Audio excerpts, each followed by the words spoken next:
몇 달 전 제 생일이어서 시댁 가족들과 함께 시내에서도 꽤 유명하다는 이탈리안 레스토랑에 갔습니다. 시누이가 며칠 동안 인터넷을 뒤져가며 알아본 곳이라며 언니 여기 진짜 분위기도 좋고 음식도 정말 맛있대요. 리뷰도 엄청 좋고요. 생일이니까 특별한 곳에서 축하해드리고 싶어서요라고 미리 말해줘서 내심 많은 기대를 하고 있었습니다. 시누이는 원래 성격이 밝고 활발해서 어디를 가든 사람들이 좋아하는 그런 사람이에요. 그래서 이런 것들도 정말 꼼꼼히 알아보고 준비하는 편이거든요. 드디어 제 생일날이 되었고 오후 늦게 우리 부부가 시부모님을 모시고 차를 타고 그 레스토랑에 도착했을 때 먼저 와서 자리를 잡아두고 있던 시누이가 주차장 쪽을 바라보며 멀리서 손을 크게 흔들며 달려왔습니다. 어머님, 아버님, 언니, 형부님, 여기에요. 라고 밝게 인사하며 우리를 맞이했어요. 오늘 우리 가족 구성은 시부모님과 우리 부부 그리고 아직 결혼 전인 시누이였습니다. 주차를 마치고 레스토랑으로 걸어가던 중이었는데 갑자기 뒤에서 누군가 유진아, 김유진 하고 제 이름을 큰 소리로 불렀어요. 그 목소리가 너무나 익숙해서 본능적으로 고개를 돌렸는데 어머 김유진, 정말 오랜만이네. 많이 좋아졌네라며 비웃듯 웃고 있는 여자가 서 있었습니다. 그 순간 저는 온몸에 소름이 돋으며 그 여자를 보고 즉시 정색을 했어요. 제가 아무 말 없이 그냥 지나가려고 했는데 어머, 이해 좀 봐. 지금 내가 말하고 있는데 감히 그냥 지나가려고 해? 예의도 없어. 라고 큰 소리로 말하며 저를 가로막았습니다. 죄송한데요. 저는 그쪽하고 더 이상 할 말이 없으니까 길을 비켜주세요라고 말했지만 그 사람들의 얼굴을 보자마자 과거의 끔찍했던 기억들이 생생하게 떠오르면서 머리가 아프고 구토감이 치밀어 올랐어요. 시간이 꽤 오래 지났음에도 불구하고 여전히 그 사람들은 저에게 트라우마 그 자체였거든요. 저는 친정이라고 할 만한 곳이 없습니다. 부모님은 제가 초등학교 때 사업에 실패하셔서 빚을 지게 되었고 결국 해외로 떠나셨어요. 그때 부모님이 유진아 할머니와 함께 있으면서 엄마 아빠 기다리고 있어. 돈 벌어서 꼭 데리러 올게라고 약속하셨지만 그 이후 단 한 번도 연락이 오지 않았습니다.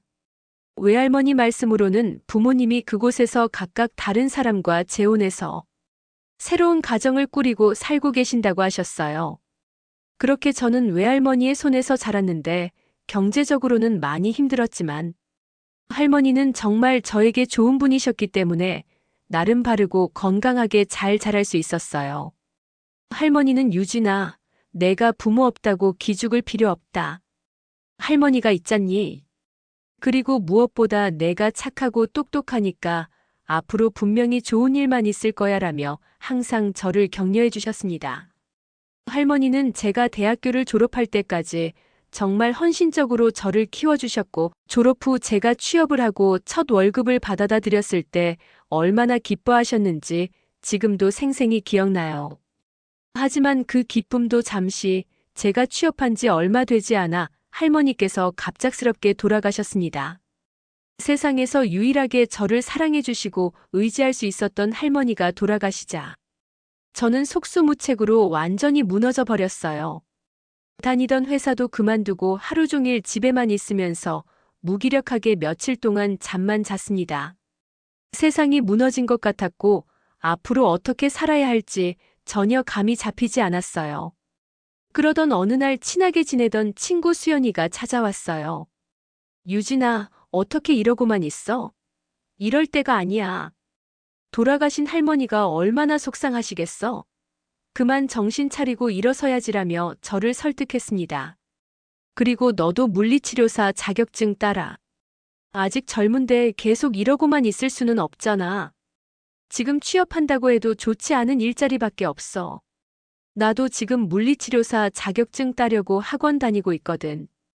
같이 다니자며 저를 끈질기게 설득했어요. 학원비가 걱정된다고 하니 그렇게 비싸지는 않아. 그동안 모아둔 돈도 있고 정 안 되면 내가 빌려줄게. 나중에 취업하면 갚으면 되잖아라며 친구가 모든 것을 해결해 주려고 했습니다. 결국 친구의 도움으로 학원에 등록했고 공부가 쉽지는 않았지만 정말 열심히 해서 자격증을 취득할 수 있었어요. 그렇게 우리 둘 다 재활병원에 취업하게 되었고 그곳에서 의료기기 납품업체에서 일하는 지금의 남편 정호를 만나게 된 것입니다. 그때는 몰랐지만 이 만남이 제 인생을 완전히 바꾸어 놓을 운명적인 만남이었어요. 재활병원에서 일하던 중 어떤 남자가 저에게 관심을 보이기 시작했어요. 그 남자는 우리 병원의 의료기기를 납품하는 회사에서 일하는 김민수라는 사람이었는데 처음에는 병원에서 업무차 오갔다 갔다 할 때 인사 정도만 나누는 사이였습니다. 그런데 어느 날 퇴근하려고 병원 문을 나서는데 그 남자가 서 있더라고요. 유진 씨, 혹시 시간 괜찮으시면 저랑 같이 식사하실래요? 라고 수줍게 물었어요. 죄송한데 저는 내성적인 편이어서 잘 모르는 사람과 식사를 잘 못해요라고 거절했지만 그는 포기하지 않고 계속 저에게 관심을 보였습니다. 매일 병원에 올 때마다 커피나 간식을 가져와서 쑥스럽게 건네주고는 아무 말 없이 그냥 가버리곤 했어요. 병원 동료들이 저 남자가 유진 씨한테 관심 있나 봐. 그런데 유진 씨는 정말 모르고 있네. 저 사람 집이 꽤 부자래. 회사가 아주 큰 회사는 아니지만 그래도 잘 나가는 회사고 병원 내에서도 평판이 아주 좋아라고 말해줄 정도였어요. 1년 넘게 그렇게 저를 따라다니던 민수가 어느 날 정말 간절한 표정으로 유진 씨, 제발 저랑 식사 한 번만 하면 안 될까요? 저는 정말 유진 씨가 좋아요라고 고백했습니다. 그때 당시 저는 가족도 없이 혼자 지냈기 때문에 스스로 제 자신을 지켜야 한다는 생각으로 살았어요. 부모님이 떠난 후로는 누군가를 쉽게 믿는다는 것이 정말 어려웠거든요. 하지만 민수의 진심이 느껴져서 결국 식사를 함께하게 되었고 생각보다 훨씬 좋은 사람이었어요. 항상 외롭기만 하던 저를 진심으로 챙겨줬고 처음으로 누군가와 결혼하고 싶다는 생각을 하게 만든 사람이었습니다. 그렇게 몇 달을 사귀다가 유진아, 우리 결혼하자고 프로포즈를 받았어요. 하지만 민수의 부모님을 만나러 갔을 때부터 상황이 달라지기 시작했습니다. 저를 보자마자 부모님도 안 계시고 대체 어떤 집안이야? 라며 말끝을 흐리던 전 시어머니는 당장 우리 결혼을 결사반대하고 나섰어요. 우리 아들은 좋은 집안 딸과 결혼해야 해. 너 같은 애랑은 절대 안 되라며 노골적으로 저를 무시했습니다. 전 시어머니뿐만 아니라 시누이까지 합세해서 저를 정말 많이 힘들게 했어요. 어느 날은 너 내가 얼마 주면 우리 아들이랑 헤어질래? 사실 우리 아들 돈 때문에 만나는 거 아니야? 라며 돈이 든 봉투를 내밀기도 했고 또 어느 날은 제가 일하는 병원까지 찾아와서 어디서 굴러온 거지도 모르는 애가 우리 아들한테 달라붙어서 지금 무슨 짓거리야? 빨리 정신 차리고 포기해라며 모욕적인 말을 하고 가기도 했습니다. 그런 전 시어머니와 시누이 때문에 민수에게 우리 헤어져요. 이렇게까지 해서 결혼할 필요가 있을까요? 라고 통보하기도 했지만 그때마다 민수는 유진아, 절대 안 돼. 나는 너 아니면 안 되겠어. 시간이 좀 걸리더라도 우리 부모님 마음을 꼭 돌려놓을게라며 매달렸어요. 그런 민수가 안쓰러워서 다시 만나곤 했는데 얼마 지나지 않아 결국 전 시댁의 허락을 받아야 했어요. 민수가 만약 부모님이 계속 반대하시면 나는 집을 나갈 거야. 유진이 없이는 못 살겠어라며 짐을 싸서 집을 나와버렸거든요. 결국 자식 이기는 부모 없다고 우리는 그렇게 결혼하게 되었습니다. 하지만 결혼 후에도 제 순환은 계속되었어요.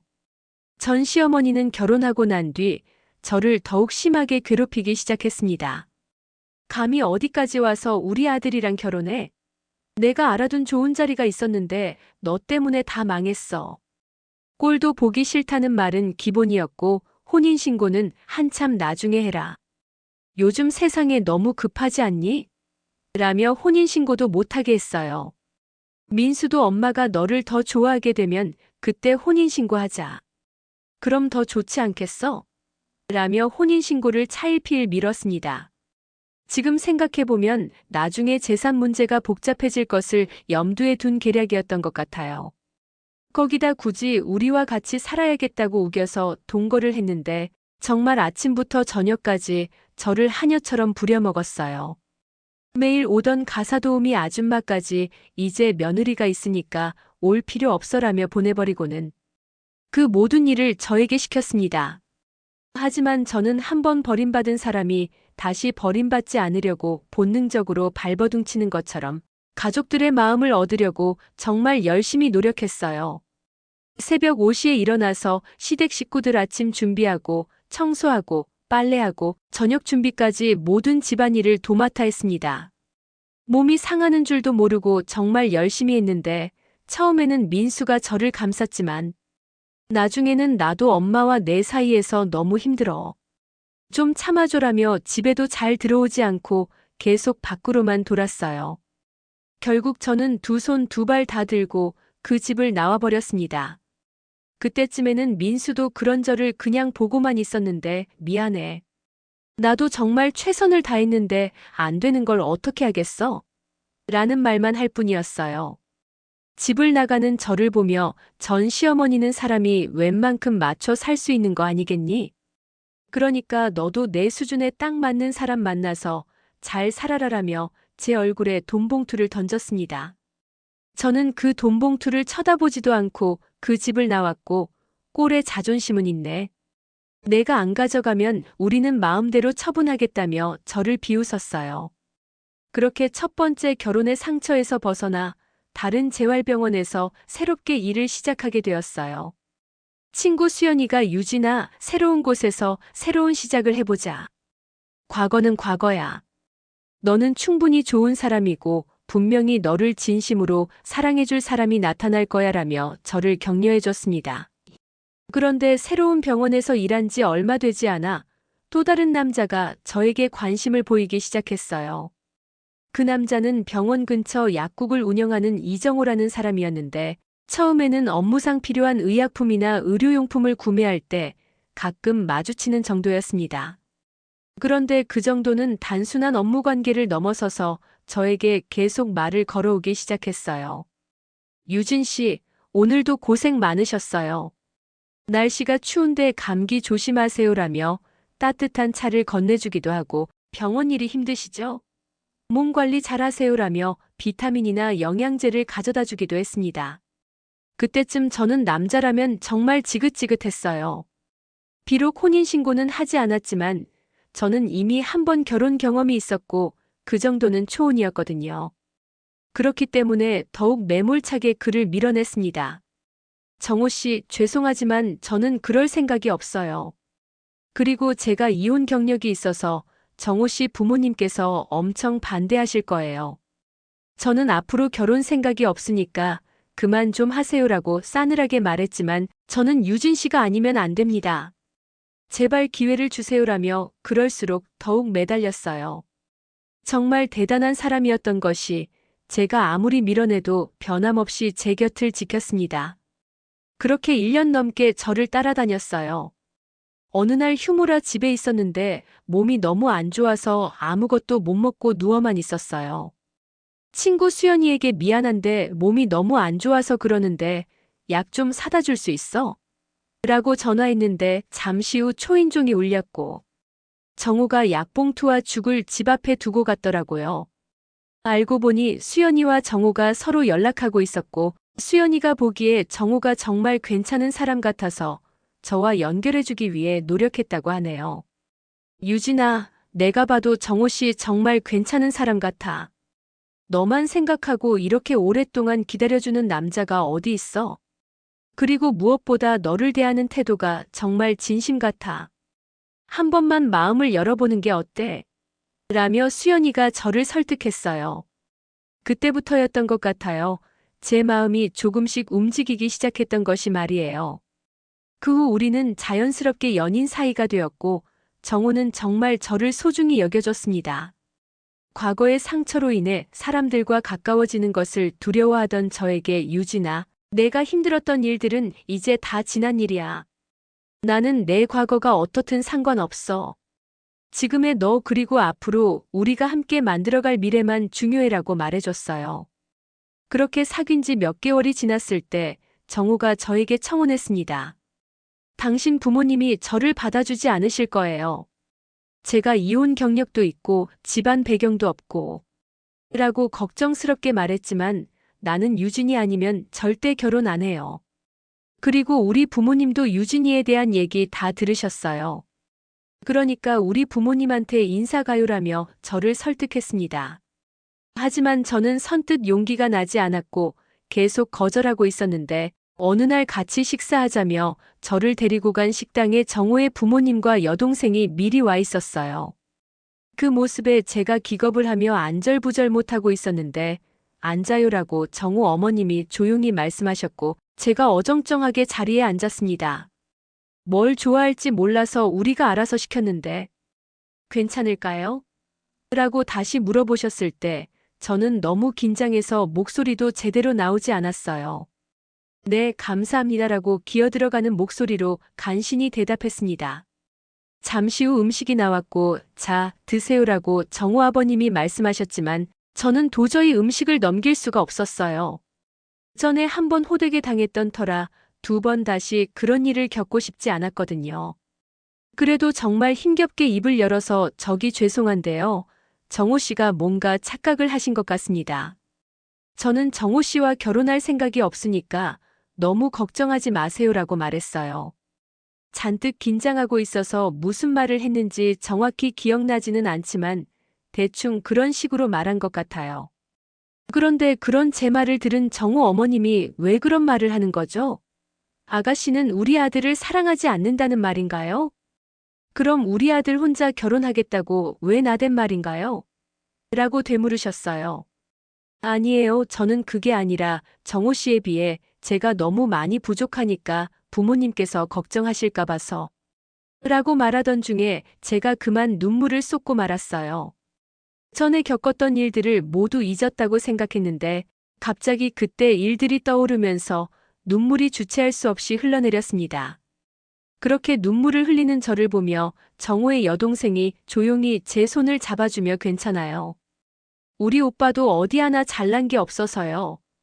제가 보기에는 언니가 우리 오빠를 너무 과대평가하신 것 같은데요 라고 웃으며 말했어요. 그리고 정호 어머님도 그래요. 우리 딸 말이 맞는 것 같아요. 사실 우리 아들이지만 부족한 게 한두 개가 아니에요 라며 저에게 젓가락을 들려주시며 많이 드세요. 우리 가족은 맛있는 음식을 정말 좋아해서 앞으로 힘들어질 건데 괜찮겠어요? 라고 따뜻하게 웃으셨습니다. 그 순간 저는 이분들이 전 시댁과는 완전히 다른 분들이라는 것을 느꼈어요. 해시태그 김유진의 새로운 시작. 그렇게 따뜻하게 저를 받아주신 분들이 지금의 우리 시부모님과 시누이입니다.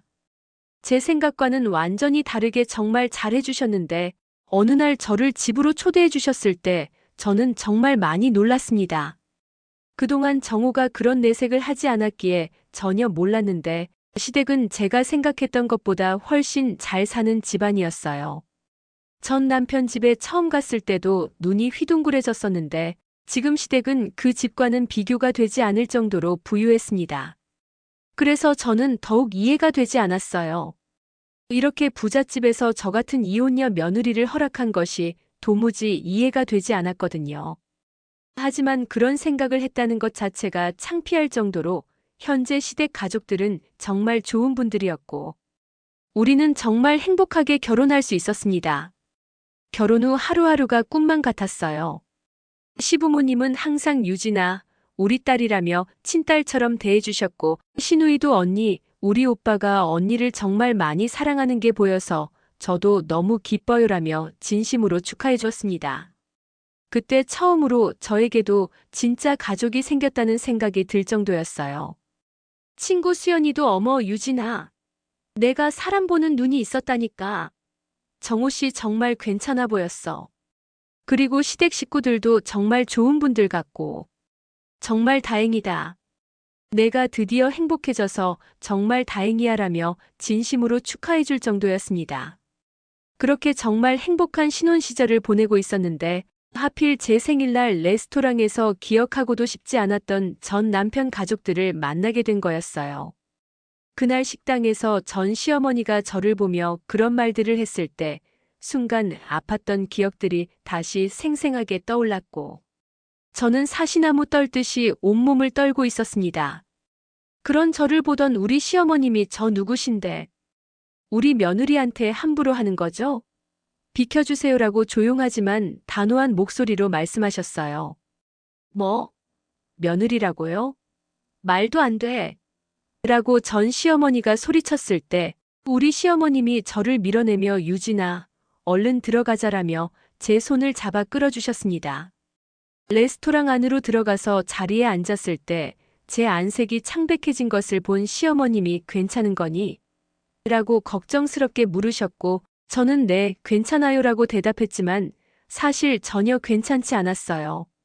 잠시 후 아까 그 여자 가족들이 다시 우리 테이블로 쫓아왔는데 내가 아까 잘못 들었나 해서 묻는 말인데 지금 얘가 그 집 며느리라고 했던 거 사실인가요? 라며 전 시어머니가 팔짱까지 끼고 우리 시어머님께 따지듯이 물었어요. 말이요, 남의 가족 식사하는데 왜 이런 거요? 맞습니다. 우리 하나뿐인 며느리예요라고 우리 시어머님이 황당하다는 표정으로 대답하셨습니다. 어머, 도대체 무슨 신분 세탁이야? 이 보잘것없는 것이. 어떻게 그쪽 집안 며느리가 되는지 궁금해서요라며 전 시어머니가 계속해서 저를 노려보며 막말을 했어요. 그 말에 제가 온몸을 부들부들 떨고 있었는데 그런 저를 보던 우리 시어머님이 그러시는 댁은 누구시죠? 라고 물었습니다. 나요? 그러고 보니 내가 소개를 안 했네요. 지금 당신 며느리라는 이해의 전 시어머니예요라고 순식간에 말했어요. 그 말에 제 안색은 더욱 창백해졌고 저는 더욱 심하게 몸을 떨고 있었습니다. 유진아, 지금 이 여자 말이 맞는 거니? 라고 시어머님이 놀란 채로 물으셨고 저는 힘겹게 고개를 끄덕였어요. 그 순간 시어머님이 들고 있던 수저를 식탁에 내려놓더니 유진아, 너는 도대체 생각이 있는 거니 없는 거니? 이 사람이 내 전 시어머니라고. 라며 언성을 높이셨고 그 순간 제 눈에서 눈물이 뚝뚝 떨어졌어요. 그런 저를 보던 전 시어머니가 역시 맞았네. 또 속이고 결혼했구나. 라며 신이 나서 떠들어대기 시작했습니다. 그 여자의 말투와 얼굴은 예전과 똑같았는데 그 순간 저는 정말이지 죽고 싶을 만큼 끔찍했던 기억들이 생생하게 되살아나기 시작했어요. 잠시 후 시누이가 자리에서 벌떡 일어나며 어이, 이게 지금 뭐 하는 겁니까? 라고 말했고 이어서 큰 소리로 말다툼이 벌어졌습니다. 결국 식당에서 큰 싸움이 벌어져 경찰이 오게 되었고 우리 모두는 경찰서로 가게 되었어요. 그곳에서 시아버님이 저는 대한건설 사장입니다. 우리 변호사 좀 불러도 될까요? 라고 경찰에게 말씀하셨는데 아, 대한건설 사장님이시군요.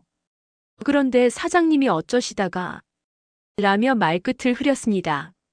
평소 지역 사회에 좋은 일도 많이 하시고 그래서 그 지역에서는 시아버님이 경영하고 있는 회사가 사람들에게 꽤 평판이 좋은 회사였어요. 그 말을 듣고 있던 전 시댁 가족들이 많이 놀란 듯 했는데 당신이 대한건설 사장이라고요? 라며 전 시어머니가 물었고 그렇습니다. 제가 대한건설 사장이네요. 곧 우리 변호사 올 거니까 변호사 오면 말아줘라며 시아버님이 조용히 말씀하셨어요. 그런 말을 듣고 있던 전 남편의 아버지가 저희 서로 쌍방인데 그냥 이쯤에서 끝냅시다라며 바로 꼬리를 내렸어요. 경찰서에서 나오기 전에 우리 시어머님이 한 번만 더 우리 며느리한테 함부로 말하기만 해봐. 그랬다가는 당신들 각오해야 할 거야라고 전 시어머니에게 마지막 경고를 하셨습니다. 그런데 우리 시아버님의 복수는 거기서 끝나지 않았어요. 시아버님이 인맥이 넓어서 아는 의사분들이 많았는데 그분들에게 전 남편이 저에게 한 짓을 넌지시 이야기하면서 김 원장님 혹시 민수네 회사가 원장님 병원에 납품을 한다고 하던데 맞나요? 저는 말입니다. 세상을 살아가는데 사람의 인성이 가장 중요하다고 생각합니다. 약자를 괴롭히는 그런 인간들은 사업을 하면 안 되는데 말이죠라고 말씀하셨다고 하네요. 얼마 후에 전 남편이 저에게 연락을 했더라고요. 제가 그와 헤어지고 전화번호를 다 바꿨는데 어떻게 알았는지 여보 미안한데 당신이 좀 말해주면 안 될까? 지금 병원들이 우리 회사 제품 안 받겠다고 난리야. 가뜩이나 큰 회사들이 밀려 들어와서 요즘 안 그래도 어려웠는데. 제발 이렇게 부탁할게. 내가 부탁할 사람이 당신밖에 없어서.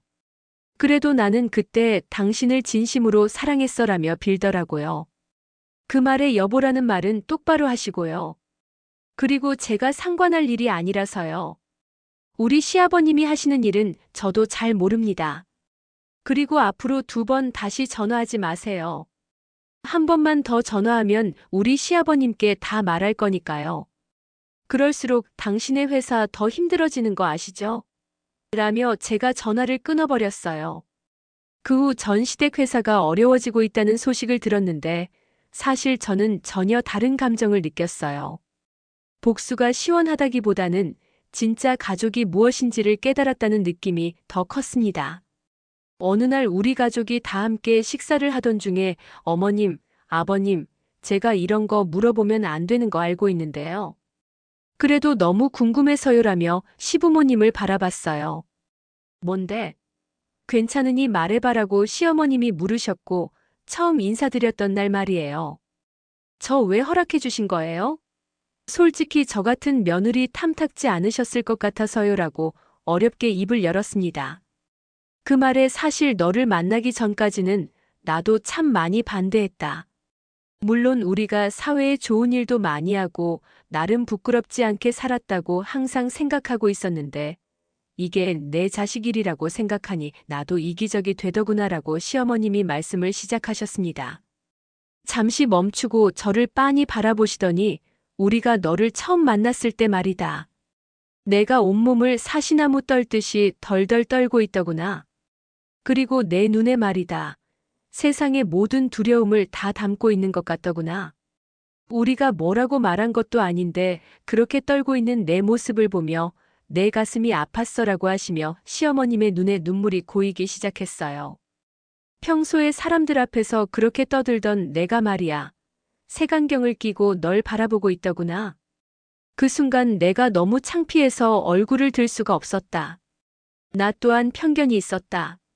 내가 어떤 아인지도 모르고 내가 한 번 이혼했다는 소리만 듣고 그냥 무작정 반대하고 있었거든이라며 계속 말씀하셨습니다. 그날 내 모습에서 우리 아들과 딸의 어린 시절 모습이 보였다라고 하시며 시어머님이 남편과 시누이를 바라봤는데 그때 남편이 자기야 굳이 말할 필요가 없어서 그동안 말 안 했었는데 사실 우리 부모님께서 나와 동생을 입양하신 거야라고 말했어요. 그 말을 듣고 너무나 놀란 나머지 제가 어떤 표정을 지어야 하는지 모르겠더라고요. 언니, 사실 우리 있잖아요. 우리 친부모님이 하루아침에 교통사고로 돌아가셨는데 돌아가신 부모님의 친구였던 지금의 우리 부모님이 장례식장에서 덜덜 떨고 있던 우리를 보며 바로 입양하신 거예요라며 시누이가 말했습니다.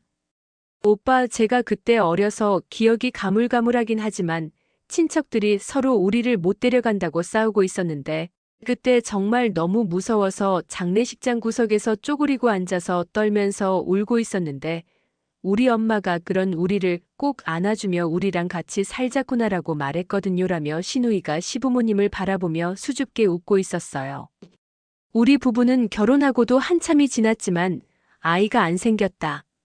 참 많이 노력했지만 우리가 무슨 잘못을 그리도 했는지 안 생기더구나. 그런데 그날 장례식장에서 우리 아들하고 딸이 덜덜 떨고 있는 걸 보는데 우리가 이 아이들의 부모가 되면 어떨까 하는 생각을 하게 되었고 그런 내 말에 아버지도 한마디 고민도 안 하고 바로 그렇게 하자고 하더구나. 그리고 우리는 그렇게 가족이 되었단다라며 시어머님이 살짝 미소 지으며 남편과 시누이를 바라봤어요. 그런데 그날 내가 우리 앞에서 어찌나 덜덜 떨던지 우리 딸 어린 시절 모습이 떠오르기도 하고 내 마음이 참 안 좋았는데 널 만나고 돌아오던 길에 우리 딸이 엄마 아빠 좋은 사람들이잖아요. 그러니까 그냥 언니 마음만 봐주면 안 돼요? 그냥 엄마 아빠가 아무 말 없이 오빠 따라 저 안아주던 그때처럼 말이에요. 엄마도 봤잖아요. 언니 계속 덜덜 떨고 있었어요. 엄마 아빠가 따뜻하게 품어주면 좋을 것 같은데 어려울까요? 라고 말을 하더구나라며 시어머님이 계속 말씀하셨어요. 그 말을 듣고 나 스스로 많이 반성했다. 우리 딸 말이 맞더군. 조건 말고 그냥 너만 바라보니 참 좋은 아이더구나. 그래서 우리가 기쁘게 허락했던 거야. 처음에 너희들이 오해했던 부분은 미안했다라고 시아버님이 미안한 듯이 말씀하셨어요. 그 말에 제가 그 자리에서 다시 눈물을 쏟았는데, 그리고 앞으로는 우리가 내 부모니까 어디 가서 기죽지 말고 혹시나 널 힘들게 했던 그 사람들을 다시 만나더라도 그때처럼 그렇게 주눅들지 말거라. 알겠니? 당당해져야 되라며 시어머님이 단호한 표정으로 말씀하셨습니다. 그런 시어머님을 바라보는데 문득 비록 혈연으로 이어진 가족은 아니지만 이렇게 좋은 가족들이 생겼다는 것에 그저 감사할 따름이었어요. 진짜 가족은 혈연이 아니라 진심과 사랑으로 만들어진다는 것을, 그리고 서로를 아끼고 보호해주는 마음이 진정한 가족의 의미라는 것을 깨달았습니다. 우리 가족 항상 사랑하고 또 사랑합니다. 지금처럼만 서로 아끼면서 행복하게 살아요. 우리 가족 정말 사랑해요라고 마음 깊이 감사함을 전했습니다.